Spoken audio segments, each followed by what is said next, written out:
साथियों राधे राधे। आज मैं रवि वैष्णव आपको ब्रज लीला दर्शन चैनल के माध्यम से दर्शन कराने के लिए लेकर आए हैं।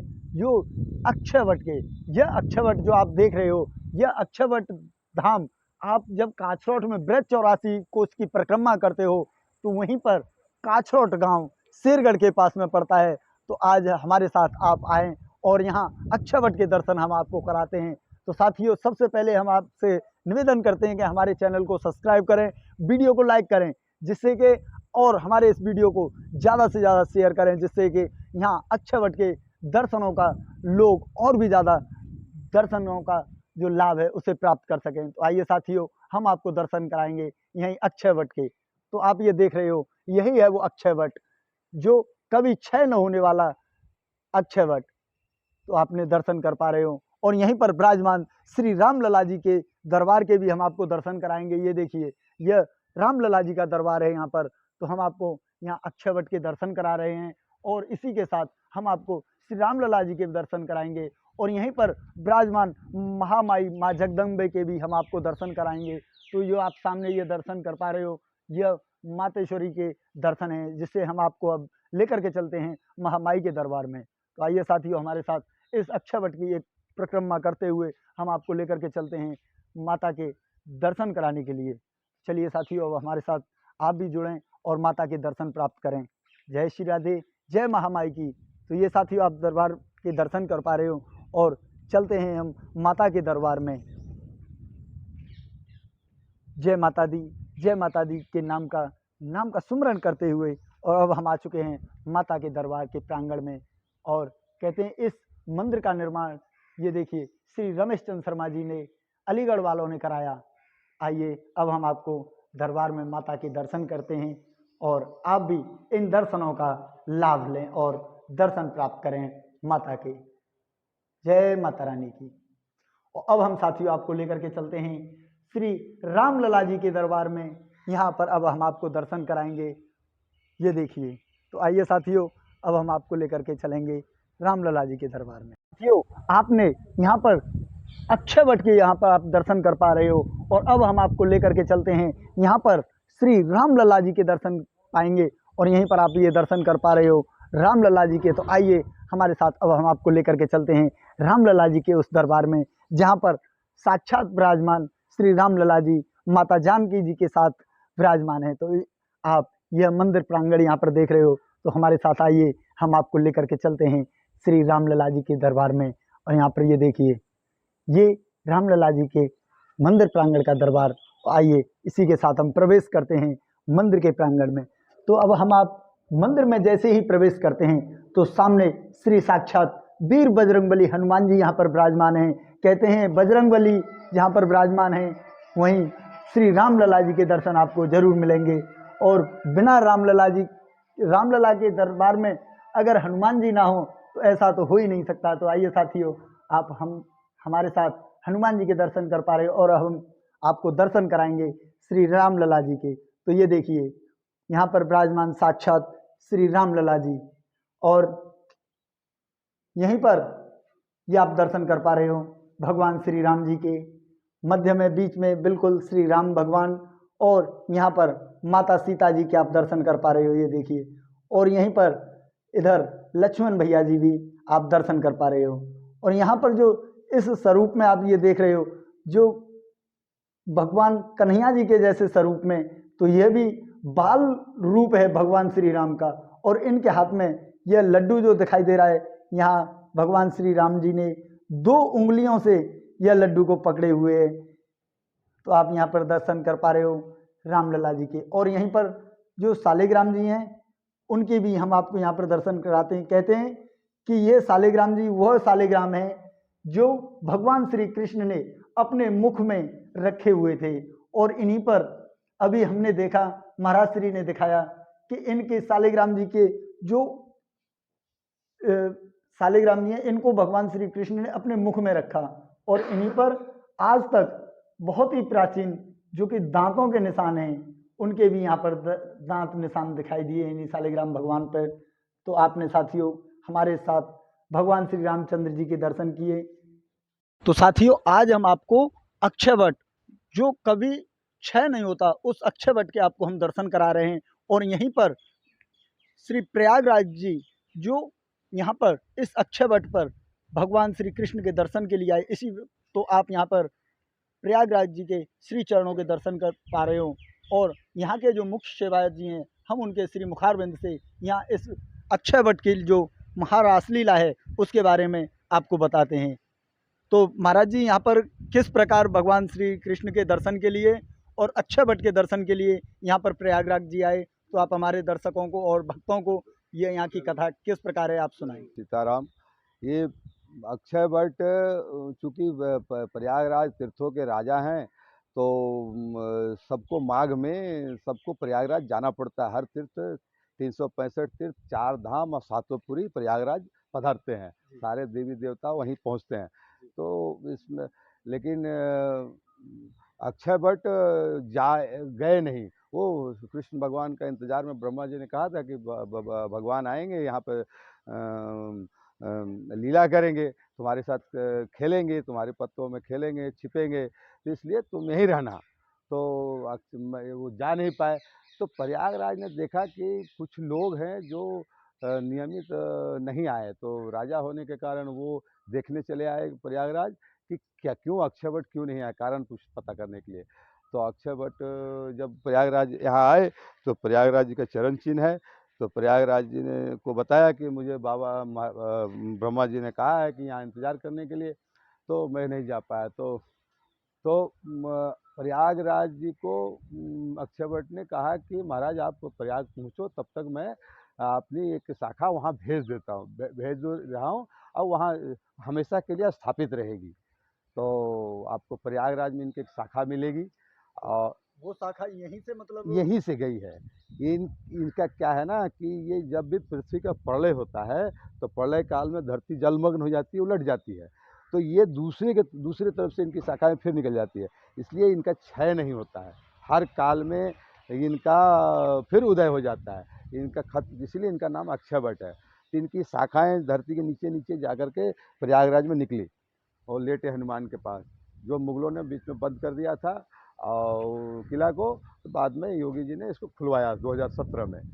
और चूँकि माता सीता को त्रेता में गया जी में अपने ससुर का श्राद्ध करना था, तो इस कारण से उन्होंने अक्षय वट का आह्वान किया था गवाही लेने के लिए।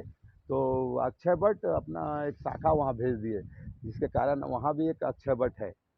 और चूँकि जब द्वापर में रामलीला हो रहा था कुरुक्षेत्र में, तो स्वयं दर्शन के लिए इन्होंने अपनी एक शाखा वहाँ भेज दी, जिसके कारण ये भी पूरे रण क्षेत्र का पूरे युद्ध का आनंद लिया। इन्होंने भी दर्शक बने रहे, देखा।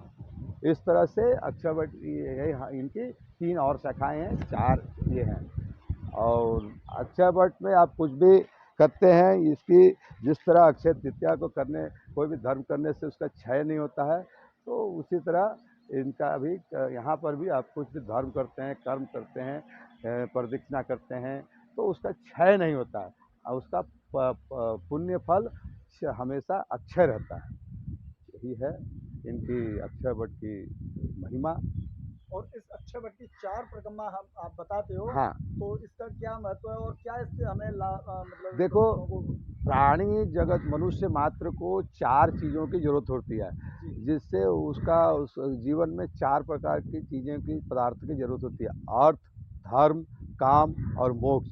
ये चारों चीज़ों की प्राप्ति के लिए इनकी 4 परिक्रमा करने से वो, चूँकि अक्षय वट से आप कुछ भी मांगेंगे वो देने के लिए बाध्य हैं, वो देंगे ही देंगे, और निश्चित है। तो आप चारों प्रकार की 4 परिक्रमा करने से चारों प्रकार की चीज़ों सुलभ हो जाती है। और चूँकि इसके साथ में चरण चिन्ह का भी परिक्रमा होता है, तो आपको प्रयागराज भी परिक्रमा करते हैं, तो प्रयागराज दर्शन और परिक्रमा का फल प्राप्त करते हैं यहाँ पर। तो यहाँ पर अगर हम अक्षय वट की यहाँ पर परिक्रमा करते हैं, 4 परिक्रमा करते हैं, तो हमारी जो इस परिक्रमा के साथ-साथ में हम प्रयागराज जी की भी परिक्रमा पूर्ण कर पाते हैं यहाँ पर। हाँ, एक पंथ दो काज, हरि गोरस बेचत हरि मिले। वही चीज़ है कि एक आप जैसे अब जहाँ अंदर दर्शन किए तो अयोध्या जी का दर्शन पाए, ब्रज का 84 कोस का परिक्रमा, अयोध्या जी का दर्शन का परिक्रमा का फल आपको मिलके बढ़ के मिलता है।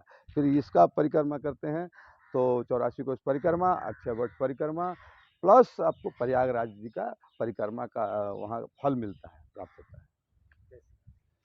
तो आइए साथियों, जिस प्रकार यहाँ के जो महाराज जी हैं उन्होंने हमें बताया कि इस वट वृक्ष के आप जो दर्शन कर रहे हो, इसकी 4 परिक्रमा होना महत्वपूर्ण है। और कहते हैं कि इस वट वृक्ष के साथ परिक्रमा करते समय यहाँ पर श्री प्रयागराज जी भी आए हुए थे और उन्हीं के चरण दर्शन आप कर पा रहे हो। तो कहते हैं कि यहाँ पर जब वट वृक्ष की परिक्रमा करते हैं तो आपको प्रयागराज जी के भी यहाँ पर परिक्रमा करने का फल प्राप्त होता है। तो आइए साथियों, अब हम आपको यहाँ वट वृक्ष के और प्रयागराज जी के श्री चरणों के 4 परिक्रमा हम आपको कराते हैं।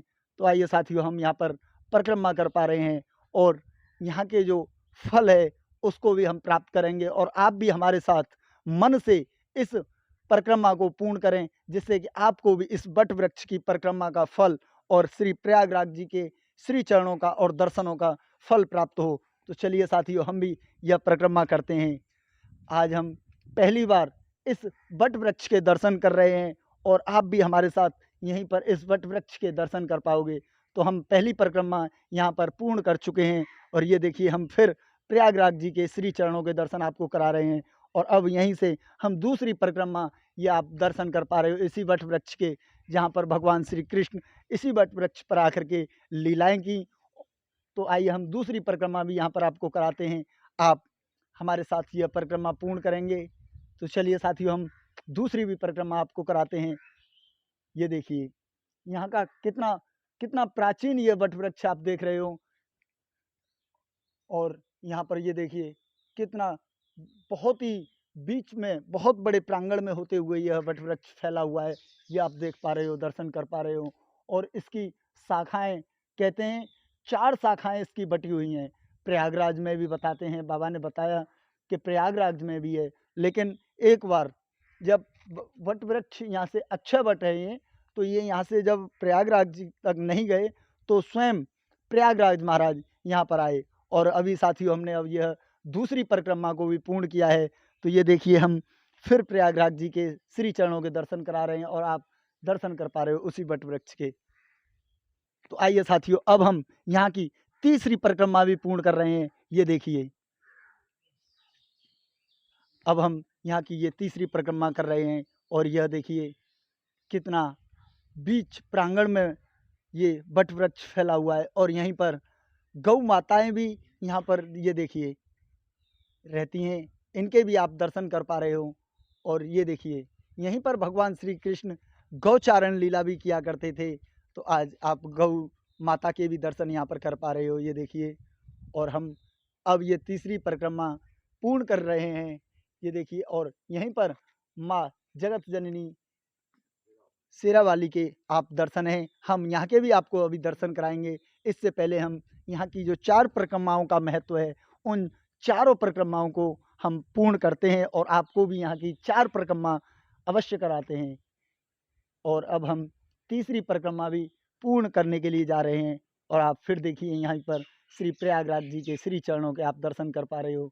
और ये देखिए, यही वट वृक्ष जो अक्षय वट के नाम से जानते हैं, यही वो अक्षय वट है। तो आइए साथियों, अब हम चौथी परिक्रमा भी भगवान श्री कन्हैया जी ने इस वट वृक्ष पर जो लीलाएं की थी उनका हम आपको पूरा संपूर्ण जो कथा है यहाँ की हम आपको बताएंगे।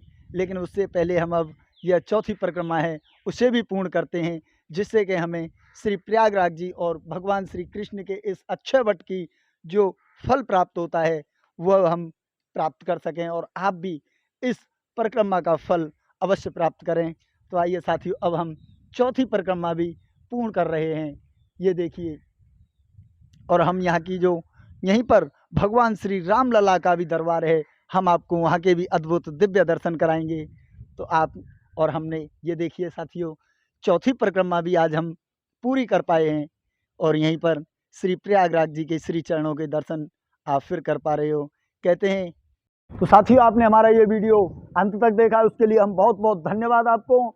और हमारे वीडियो आपको पसंद आया हो तो हमारे इस वीडियो को ज़्यादा से ज़्यादा शेयर करें, लाइक करें और हमारे चैनल को सब्सक्राइब करें। जय श्री राधे, बांके बिहारी लाल की जय। और इसी प्रकार हम आपको हमारे जो ब्रज की लीलाएं हैं, हम अपने ब्रज लीला दर्शन चैनल के माध्यम से आपको यहाँ ब्रज 84 कोस की परिक्रमा के साथ में और आपको यहाँ की ब्रज की लीलाएं दिखाते रहेंगे और सुनाते रहेंगे। जय जय श्री राधे, बांके बिहारी लाल की जय।